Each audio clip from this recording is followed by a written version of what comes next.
I'm Sarah Monroe, and 6 years ago, my own mother and younger sister tried to destroy my future right there in our kitchen in Tucson. That Tuesday morning, I was holding an envelope containing my plane ticket to Barcelona, checking the clock on my phone. 4.5 hours until my flight.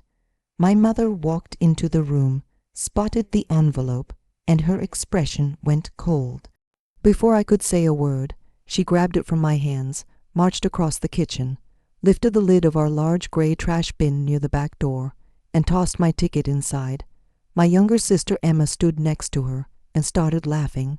"What does someone like you need some fancy graduation trip to Spain for?" She said it loud enough to cut deeper than any physical blow could. Their mockery echoed through the entire house. For a moment, I stood frozen. Then something inside me moved. I walked to that trash can, opened the lid, and reached into the disgusting, rotting mess without hesitation. I pulled out my crumpled ticket, wiped it clean on my pants, grabbed my bag, and walked toward the exit. "If you leave this house right now, don't you dare come back begging," my mother screamed after me. I paused only long enough to tell her that decision belonged to her, not to me.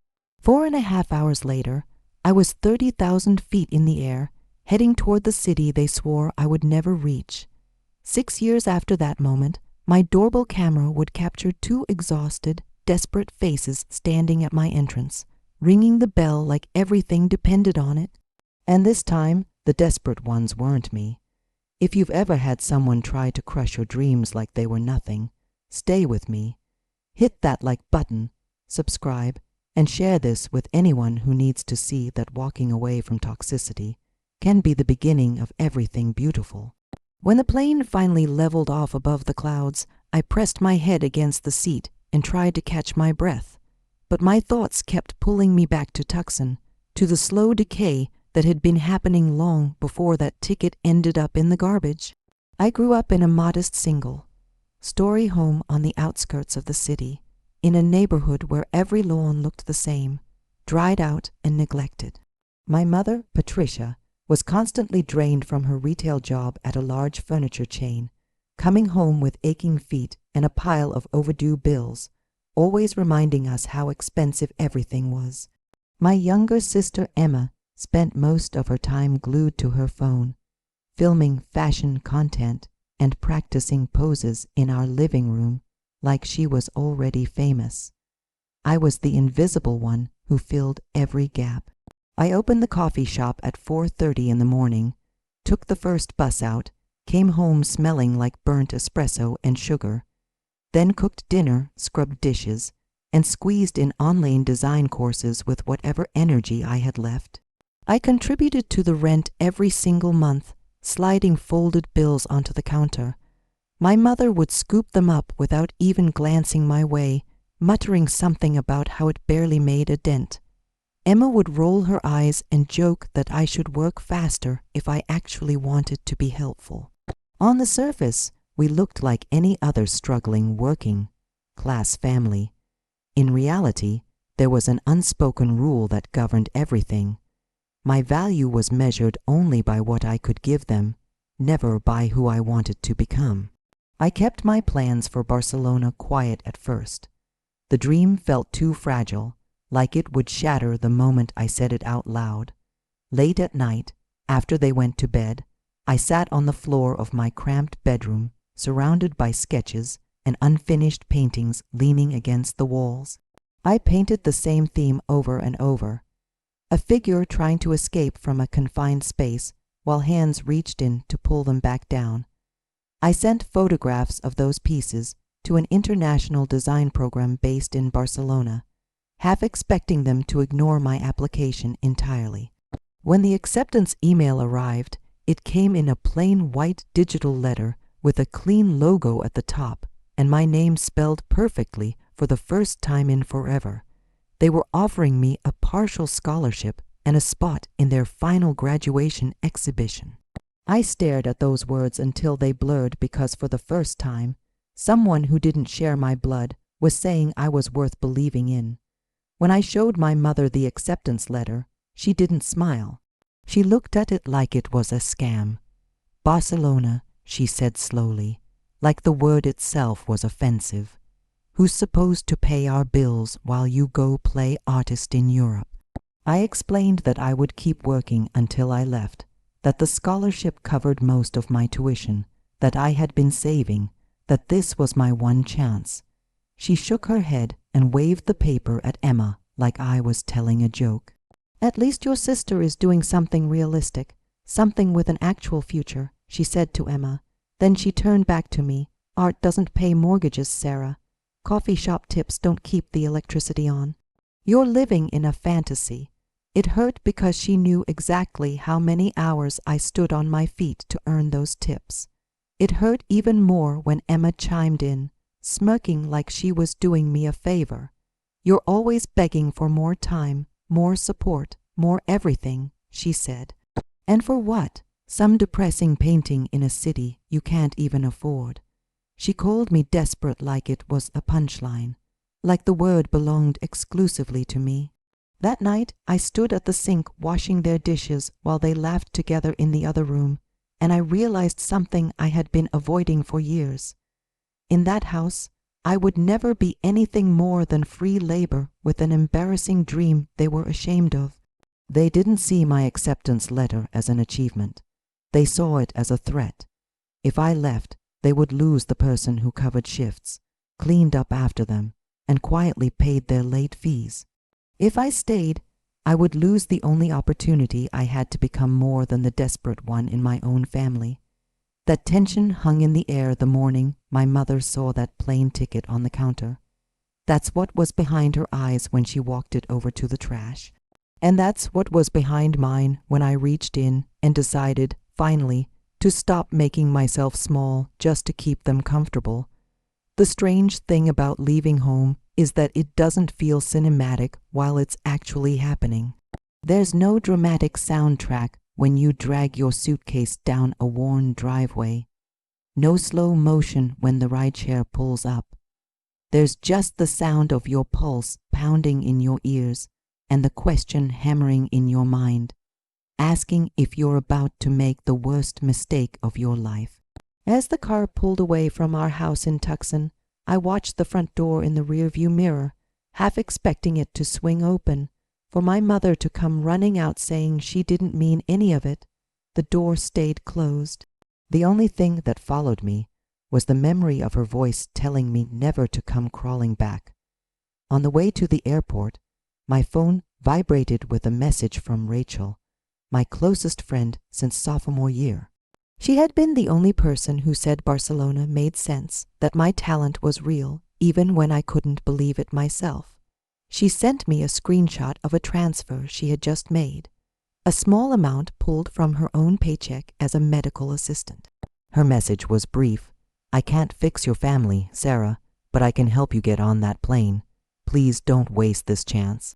I stared at her words until my vision went blurry, then typed back a quick thank you, because if I tried to say anything more, I was certain I would break down loud enough for the driver to notice. By the time I landed in Barcelona, the sun was dropping behind gray clouds, and whatever romantic vision I had of the city evaporated under a blast of cold wind the second I stepped outside. My program had arranged a small dorm room on the edge of the city, a narrow bed against one wall, a cramped desk against the other, and a window overlooking a street that buzzed with life at all hours. I hauled my suitcase up 4 flights of stairs, unlocked the door, and realized that for the first time in my life, nobody was going to walk in behind me. Nobody was going to yell about chores or demand to know where the rent money was. The silence felt like both relief and loneliness at once. The next morning, reality set in hard. Groceries cost far more than I had budgeted for. My scholarship covered tuition and part of my housing, but not the small daily expenses that pile up quickly.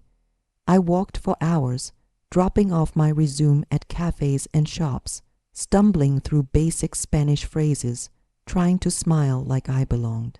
After a week, a small neighborhood coffee shop near the design school hired me for early morning shifts. A few days after that, one of my instructors mentioned that a local gallery owner needed part. time help preparing for an upcoming exhibition. That's how I met Elena Vargas.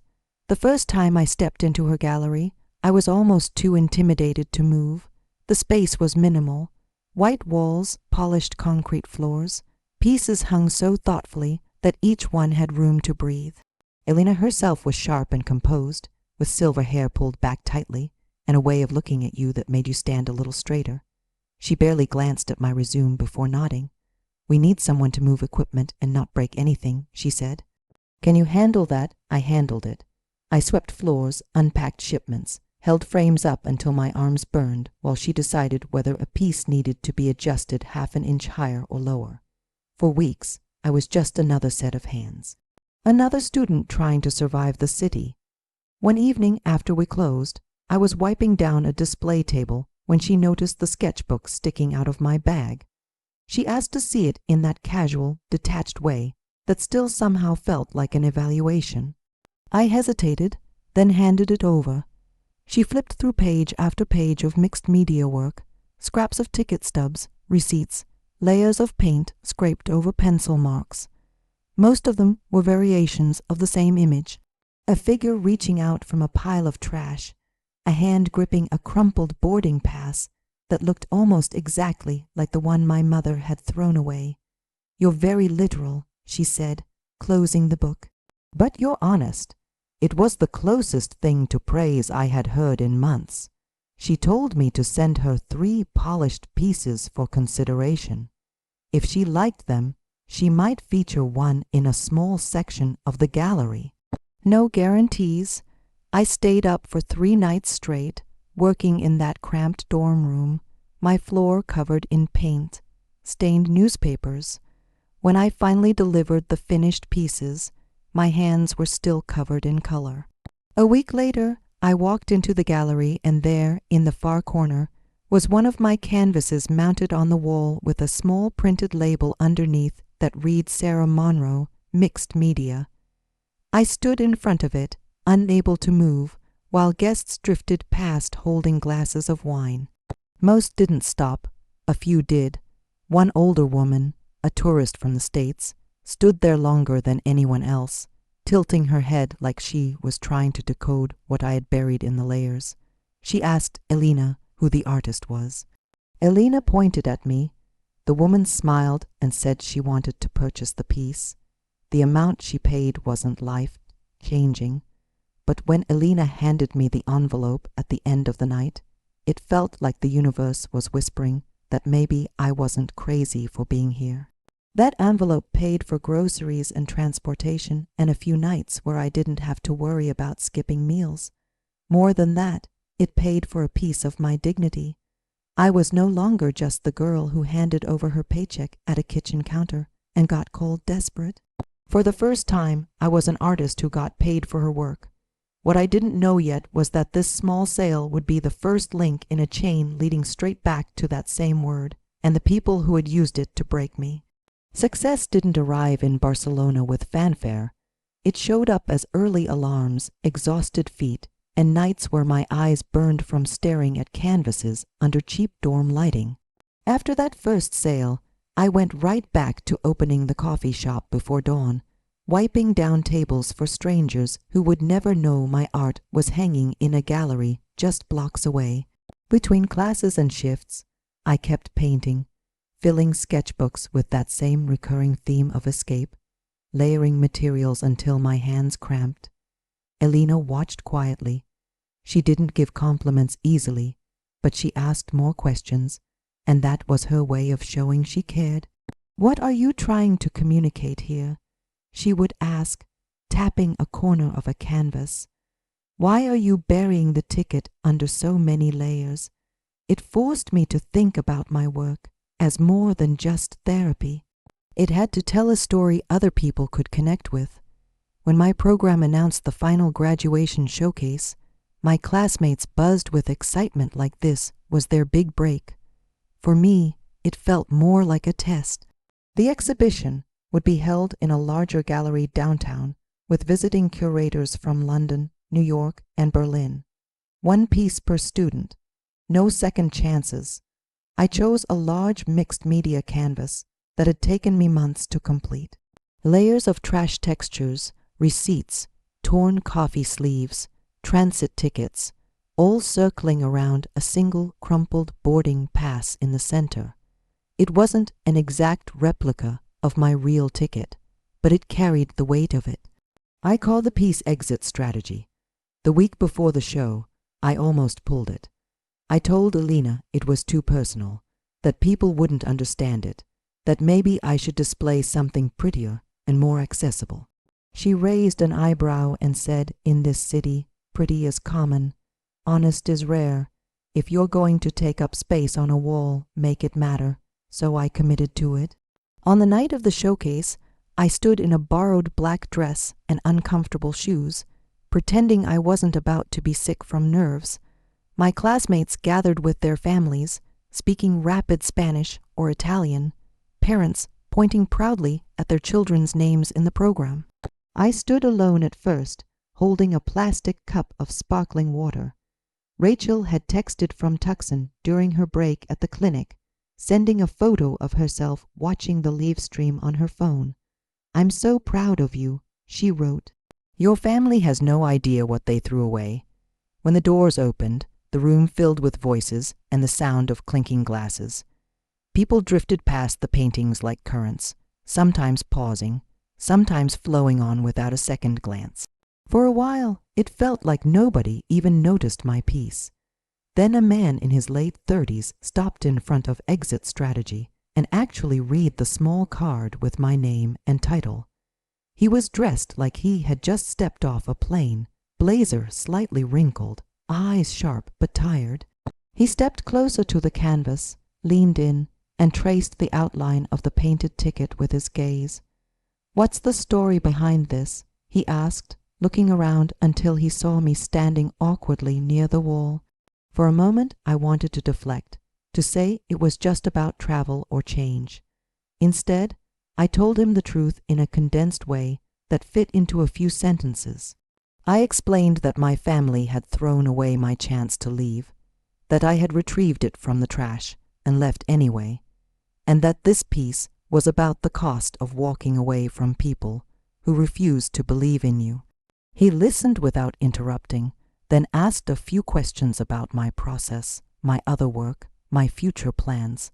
After the exhibition, he handed me his business card. His name was Daniel Chen, based in New York, working in technology, but increasingly involved in the art community. He said my story and my work would resonate in Brooklyn, where half the city seemed to be people trying to reinvent themselves.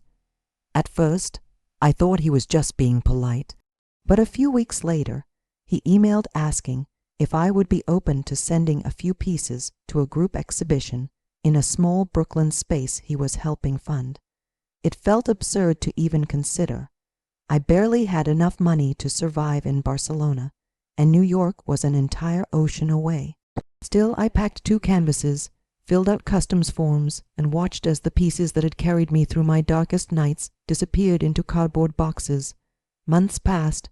I kept working, kept pouring coffee and stretching canvases.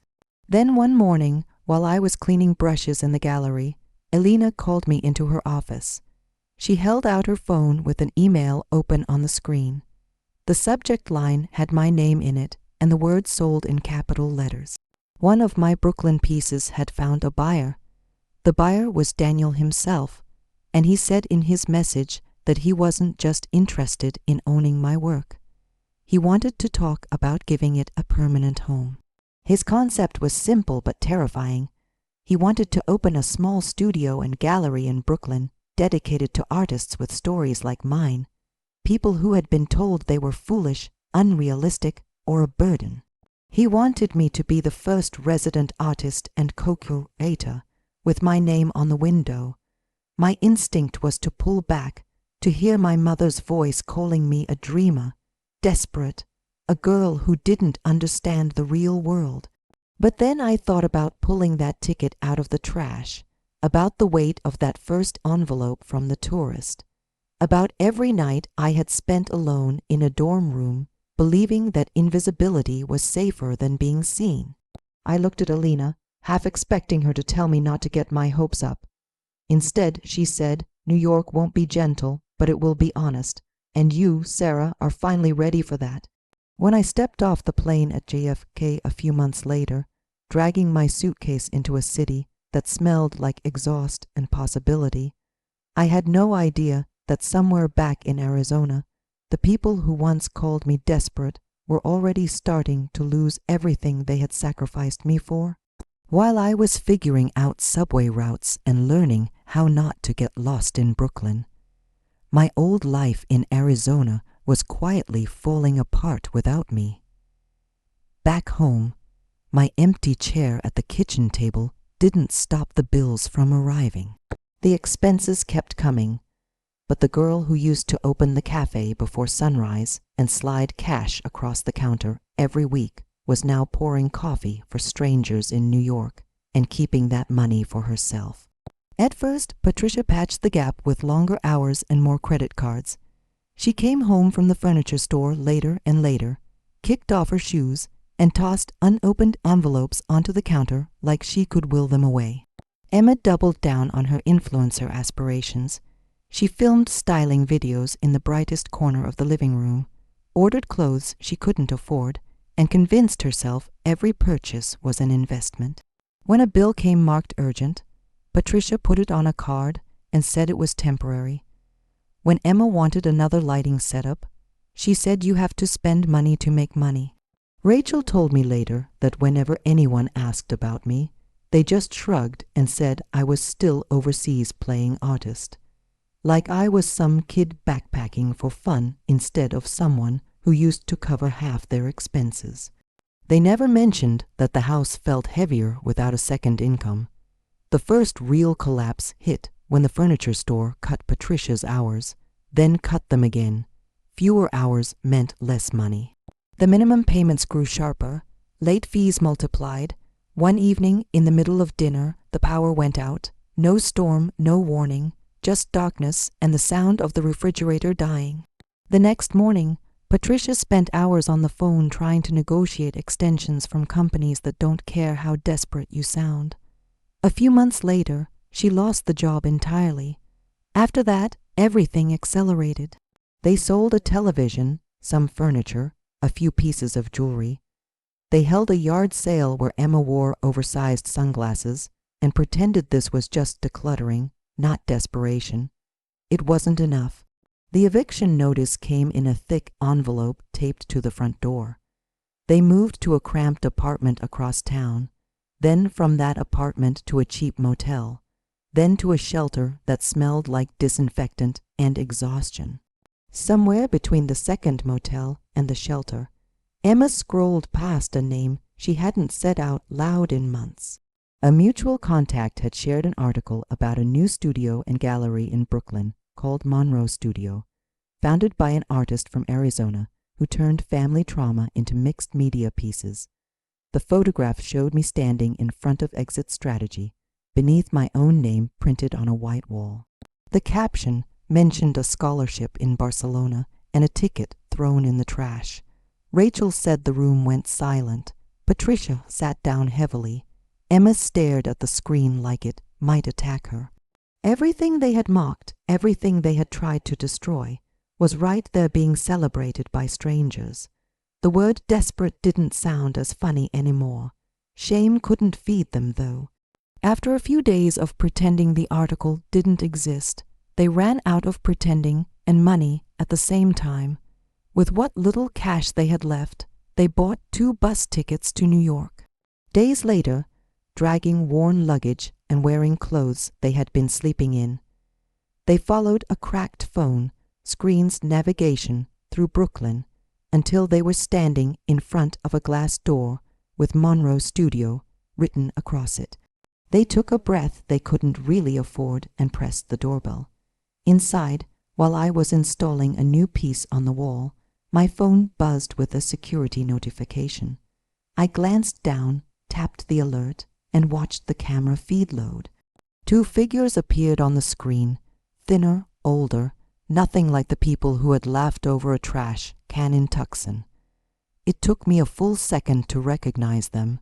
Then I did.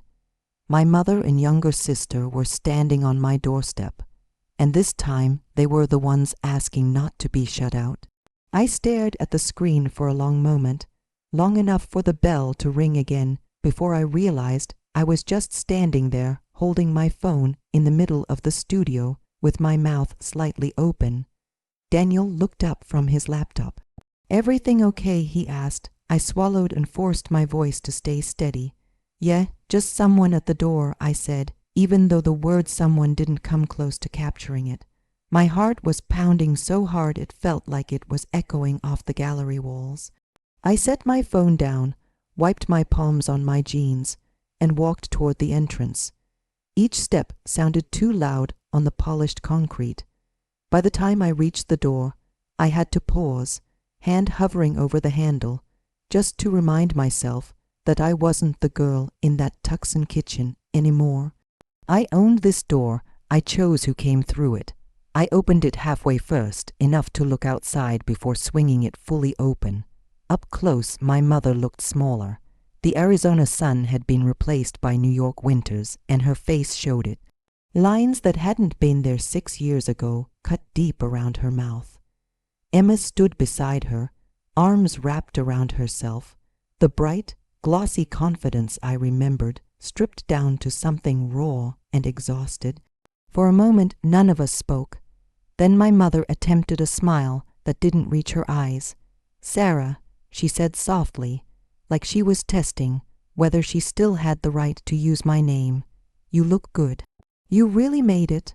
I didn't step aside. I leaned my shoulder against the door frame instead, keeping the glass between them and the gallery. "Hi, Mom," I said. "Hi, Emma." The air between us felt tight. Emma broke first. "So this is really yours," she said, glancing past me at the white walls and artwork.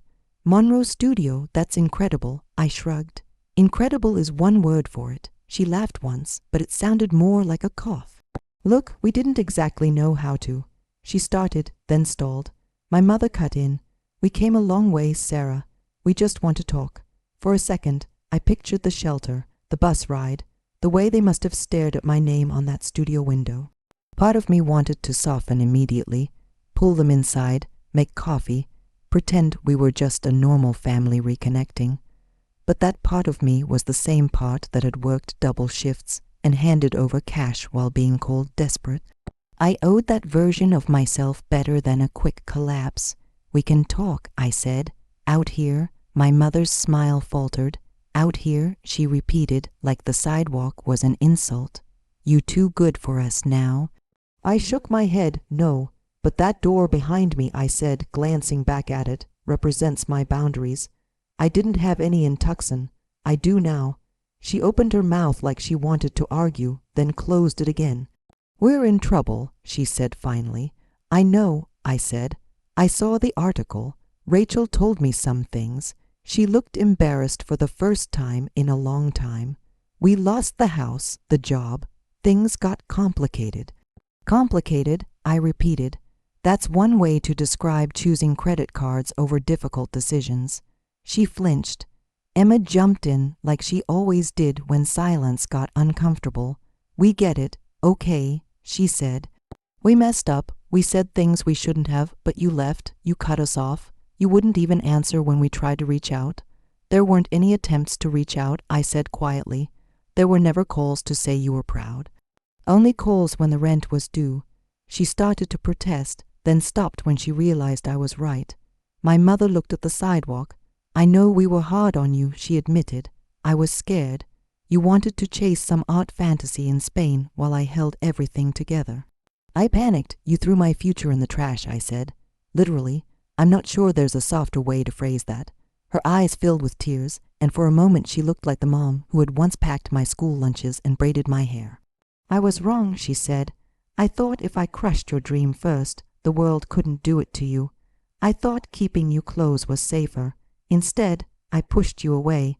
The apology didn't erase what happened, but it was more than I ever expected to hear. Emma shifted her weight, looking from her shoes to the door and back again.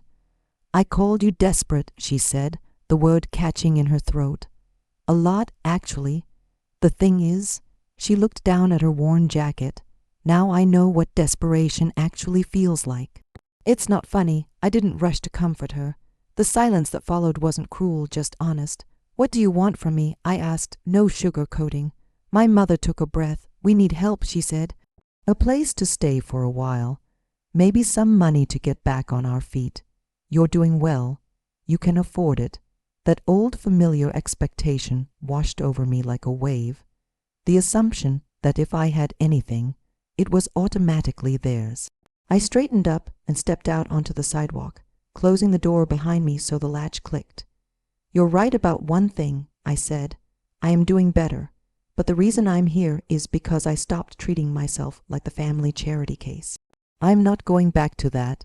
I'm not paying off your choices. My mother's face tightened. So you're just going to turn your back on us?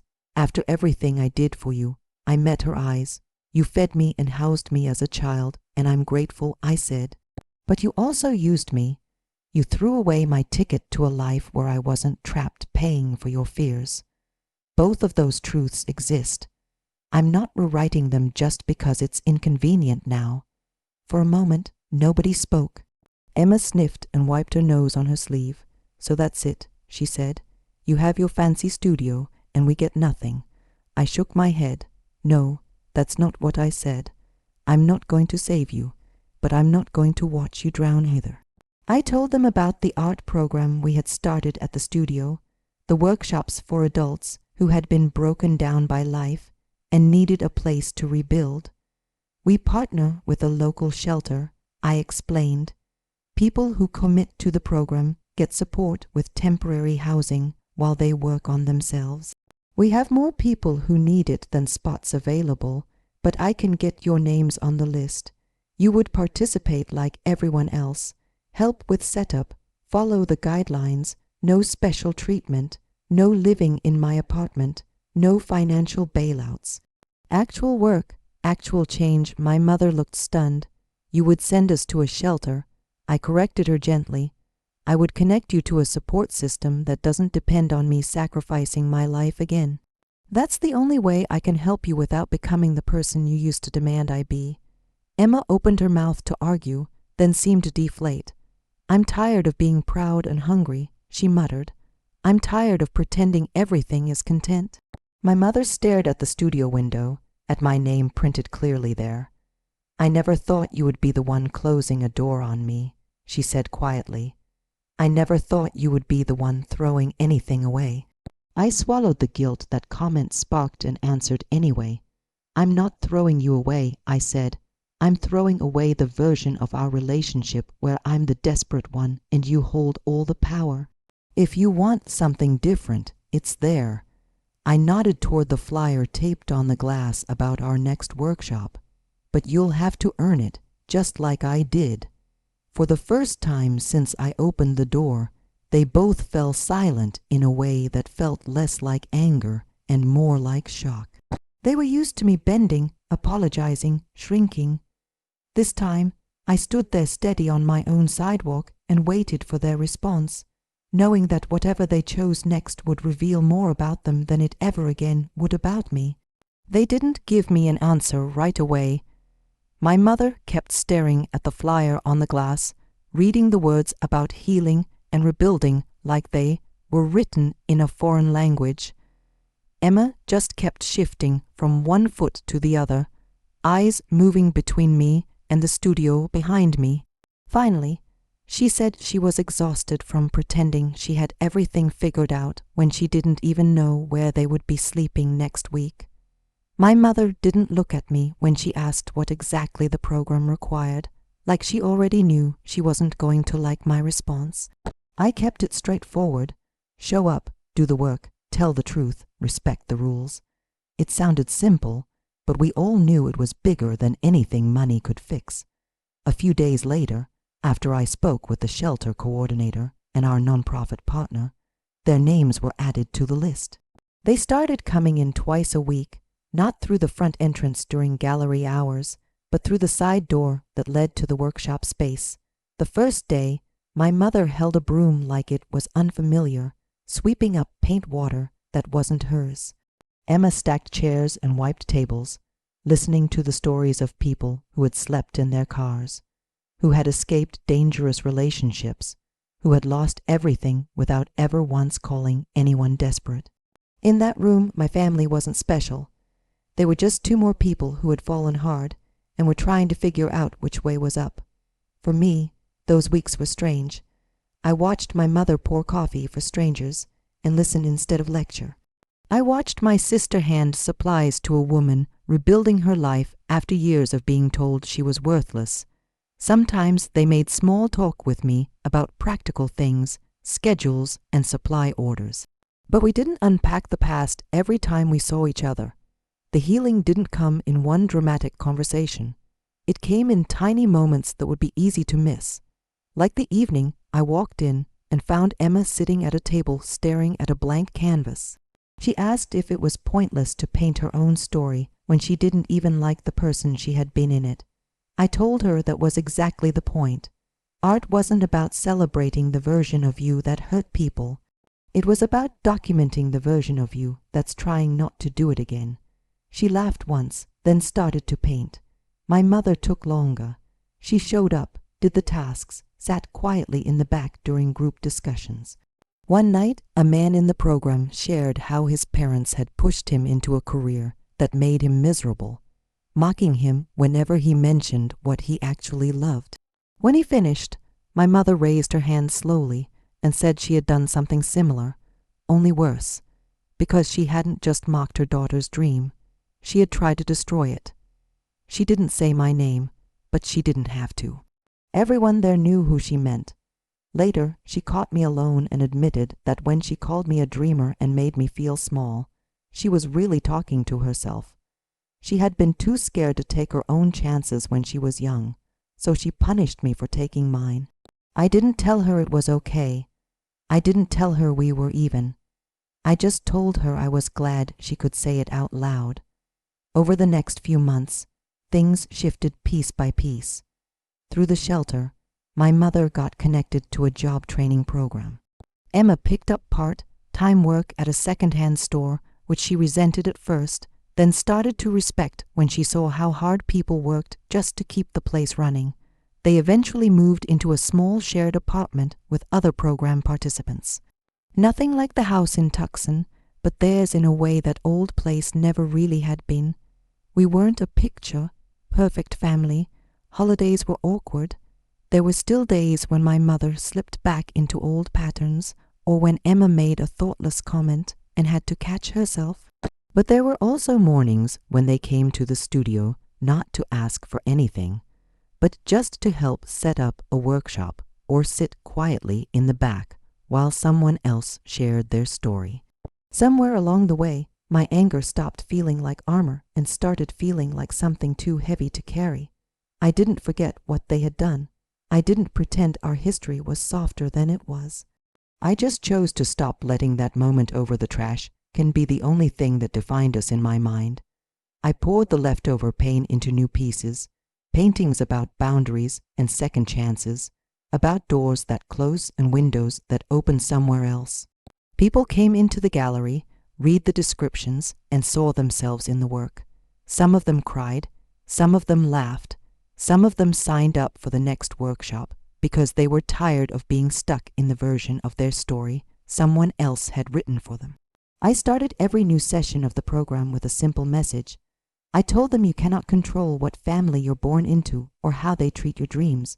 You cannot control who throws away your ticket, literal or metaphorical.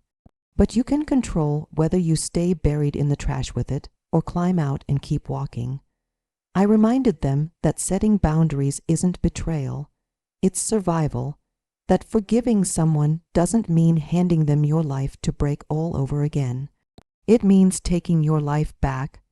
Looking at the circle of faces listening, I saw people from all kinds of backgrounds, all holding their own versions of shredded tickets and slammed doors. Some had been called lazy, some dramatic, some selfish. A lot of them had been called desperate in one form or another. I always ended the message the same way. In the end, I tell them, my revenge wasn't watching my mother and sister show up at my door with nothing. My revenge was building a life so solid that their cruelty couldn't shake it anymore, and then using that life to help other people stand up too. If you're listening to this and you feel trapped, I say, whether your family doubts you, or your boss, or your town, remember this. You're allowed to outgrow the people who refuse to grow with you. You're allowed to walk away from anyone who treats your dreams like garbage. And you're absolutely allowed to build something beautiful out of the scraps they tried to bury you under. Not just for yourself, but for every person who will come after you needing proof that it's possible.